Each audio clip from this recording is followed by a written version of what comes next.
大家好，我係 Kylie。咁講起咧合唱音樂咧，點解我會覺得咁好玩呢？其實佢咧就好似一道隨意門咁樣樣。當我哋咧唱一啲唔同國家嘅音樂嘅時候咧，佢就帶到我哋咧去當地咧感受下佢哋嘅風情啦，嘅一啲嘅傳統㗎喎。對於我嚟講咧，其實係好緊要咧，就係一個 bonding。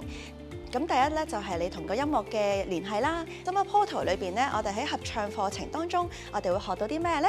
唱歌技巧啦，同學仔咧嘅 diction 啦，可以咧學一啲 choreography 咧，一啲嘅 movement 點樣咧，透過動作嚟到去咧 enhance 我哋一啲合唱嘅表演㗎喎。我哋會有一個 showcase 俾大家咧，一個 concert 俾大家嚟到去表現翻咧，展現翻我哋之前喺個 camp 裏邊學過嘅嘢嘅。咁點樣可以參加到呢一個 Summer Portal 咧？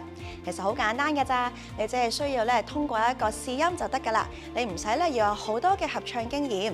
不過咧，希望大家咧都有基本嘅 sight reading 嘅能力，即係視譜能力，可以識得係睇譜嘅。